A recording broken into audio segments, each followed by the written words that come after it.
మన సాక్ష్యం ఇంత గొప్పగా ఆరంభించబడింది. ఈ పరిచర్య యొక్క ఆరంభం ఇంత ఘనముగా జరిగించబడితే ఇది నా నీ పరిచర్య ఇంత భ్రష్టపడటానికి కారణం నువ్వు కాదా, నేను కాదా, మనము కాదా? జనమా, మన యొక్క సాక్ష్యం ఆరంభంలో ఇలాగ ఆరంభించబడింది.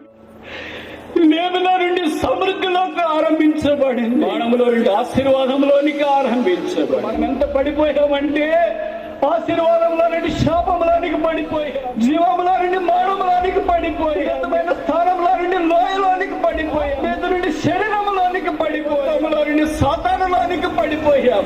భక్సింగ్ ఆరంభంలో రక్షించబడిన దినాల్లో అది 1941 లేట్ అనుకుంటాం. అప్పుడు ఇంకా చిన్న సంఘాలుగా ఉన్నాయి, పరిసర వ్యాప్తి చెందలేదు. ఆయనకు 380 రూపాయలు ఒక బిల్లు కట్టడానికి అవసరమైనాయి. ఆయనకున్న దైవిక లక్షణం ఏంటంటే ఎంత అవసరం ఉన్నా ఎవరితో చెప్పేవాడు కాదు.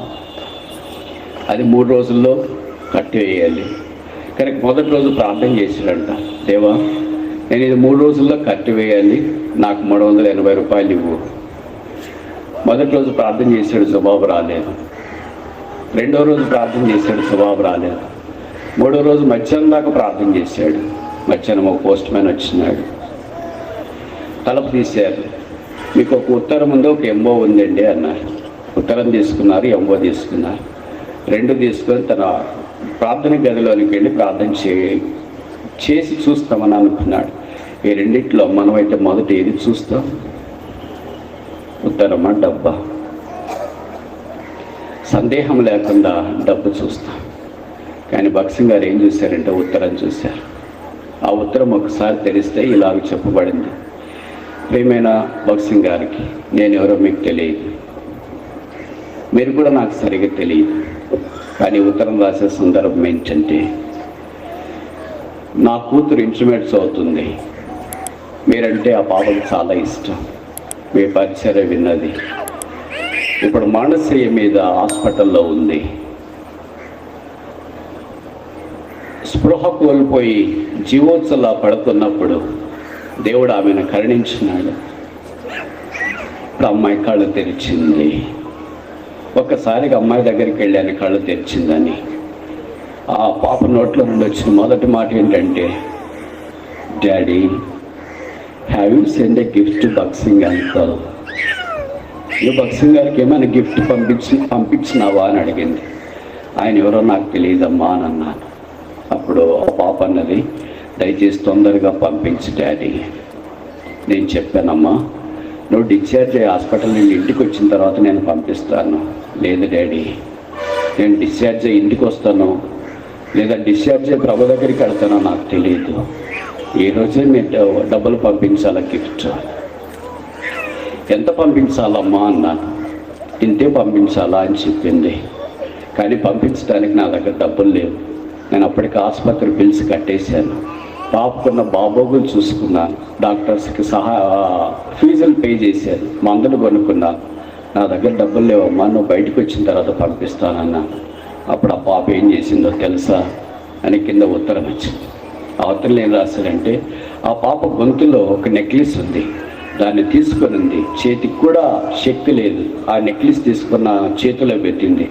ఇదిగో డాడీ వెళ్ళి దీన్ని అమ్మి ఈరోజు మీరు భక్సింగ్ అంకుల్కి దయచేసి గిఫ్ట్ పంపించాను. వెంటనే నేను వెళ్ళి అది బంగారు కొట్టులో అమ్మితే 380 రూపాయలు ఇచ్చినారు. ఆ 380 రూపాయలు మీకు ఎంఓ చేస్తున్నాను, దయచేసి స్వీకరించి నా కొరకు, నా కుమార్తె కొరకు ప్రార్థన చేయాలి. ఈ ఉత్తరం చదివిన తర్వాత భక్సింగ్ గారికి ఆ ఎంఓ వచ్చిందన్న సంతోషం కంటే, దేవుడు నా కర్త ఇచ్చినాడన్న సంతోషం కంటే, దేవుడు నా ప్రార్థనకు జవాబు ఇచ్చినాడన్న సంతోషం కంటే, అది ఎలాగొచ్చింది? మానసిక మీద ఉన్న సామాన్యమైన పాప చేసిన త్యాగాన్ని బట్టి వచ్చిందని చదివిన తర్వాత ఆయన ఎంతో విలిపించి ఇచ్చిన, ప్రభువా ఇలా కూడా నువ్వు ఇలా కూడా చేస్తావు, ఇలా కూడా చేస్తావా? ఆయన ఆ పుస్తకంలో రాస్తా అన్నాడు, దేవుడు తన పరిచయం ఏర్పాటు చేయడానికి హాస్పిటల్లో మానసిక ఉన్న వారి యొక్క నెక్లెస్ ద్వారా కూడా తన పరిచయం జరిగించినాడు. దేవుడు తన పరిచయం మానివేయడు. దేవుని జనమా, మన యొక్క సాక్ష్యం ఆరంభంలో ఇలాగ ఆరంభించబడింది. శూన్యములోకి ఆరంభించబడింది, మరణములో నుండి ఆశీర్వాదంలోనికి ఆరంభించబడింది. శూన్యములో నుండి సమస్త సమృద్ధిలోనికి వచ్చింది. అయితే రోజులు గడిచే కొద్ది ఇప్పుడు మనం ఎంత పడిపోయామంటే ఆశీర్వాదంలో నుండి శాపంలోనికి పడిపోయాము, జీవంలో నుండి మరణంలోనికి పడిపోయాము, ఉన్నతమైన స్థానంలో నుండి లోయలోనికి పడిపోయాము, ఆత్మీయత నుండి శరీరంలోనికి పడిపోయాము, దైవికమైన కార్యాల్లో నుండి మానవ లోకంలోనికి పడిపోయాము, సమృద్ధిలో నుండి లేమిలోనికి పడిపోయాము, బలములో నుండి బలహీనతలోనికి పడిపోయాము, దైవత్వములో నుండి సాతానులోనికి పడిపోయాము. మన సాక్ష్యం ఇంత గొప్పగా ఆరంభించబడింది. ఈ పరిచర్య ఆరంభం ఇంత ఘనముగా జరిగించబడితే ఇది నా నీ పరిచర్య ఇంత భ్రష్టపడటానికి కారణం నువ్వు కాదా, నేను కాదా, మనము కాదా? కన్నీటితో ఆరంభించబడిన పరిచర్య, పేదరికంతో ఆరంభించబడిన పరిచర్య, పస్తుతో ఆరంభించబడిన పరిచర్య, ఆకలితో ఆరంభించబడిన పరిచర్య, రోగుల ద్వారా ఆరంభించబడిన పరిచర్య, మానశయ్యల మీద ఉన్న వారి సమర్పణ ద్వారా ఆరంభించబడిన పరిచర్యను ఇది నాన్న భ్రష్టు పట్టిస్తుంది, మనము కాదా? ఈ పడిపోయిన స్థితిలో నుండి దేవుడు తిరిగి మనల్ని లేపాలని కోరుతున్నాడు, కట్టాలని కోరుతున్నాడు. ఈ యెరూషలేము వార్షికోత్సవ కూడికల సందర్భాన ప్రభువా నన్ను కట్టు, నా కుటుంబాన్ని కట్టు, మేము చేరి వస్తున్న స్థానిక సంఘాన్ని కట్టు అనే కొంతమంది అయిన వాస్తవమైన శేషము కలిగి ఉంటే దేవుడి ప్రాంతాన్ని కట్టాలని కోరుతున్నాడు. అలా కాకుండా ఏమైనా పర్లేదు, ఎవరు బతుకు వాళ్ళు బతుకుతారు అనే జీవోత్సవంలో నీవు బ్రతికితే భవిష్యత్ దేవుడు నీ విషయం ఏం చేయలేడేమో. ఇప్పుడు ముగించక మనకు నేను వేస్తున్న ప్రశ్న ఏంటంటే, ఇదే భగత్ సింగ్ గారు ఈ స్థలాల్లో సంచరించినాడు, ఇదే బైబిల్ పట్టుకున్నారు, 66 పుస్తకాలు కలిగిన బైబిలే పట్టుకున్నారు, ఇదే గాలే పిలిచారు, ఇదే నీళ్ళే తాగారు, ఇదే స్థలంలో తిరిగారు. ప్రజలు భూమిని తలకిందులుగా వాళ్ళు చేశారు. మనం ఇక్కడే ఉన్నాం, ఇదే బైబిల్ పట్టుకున్నాం, ఇదే స్థలాల్లో తిరుగుతున్నాం, మనమే తలకిందులు అయిపోతున్నాం. తిరిగి దేవుడు సమకూర్చాలని కోరుతున్నాడు. మధ్యాహ్నం ప్రభు వైపు వస్తామా? ప్రభు నేను ఎంత పడిపోయాను, ఎంత దూరం అయిపోయాను, ఎంత పతనమైపోయాను, ఎంత భ్రష్టపట్టిపోయాను. ఈ మధ్యాహ్నం నన్ను కరుణించువా, నన్ను కరుణించువా, నన్ను కరుణించువా. మరలా మేము నీ ఎంత సంతోషించినట్లు మమ్మల్ని బ్రతికించవా. యెహోవా సంవత్సరం జరుగుతుండగా నీ కార్యం మాలో నూతన పరచువా. ఇదిగో నేనున్న స్థలంలో నన్ను కూడా వాడుకో, నా చెయ్యి పట్టుకో, నా కన్నీరు చూడు, నా హృదయార్థంగా అంగీకరించు. నేను కరిగిపోయినా పర్వాలేదు, అనేక మందిని వెలిగించినట్లు సహాయము చేయము.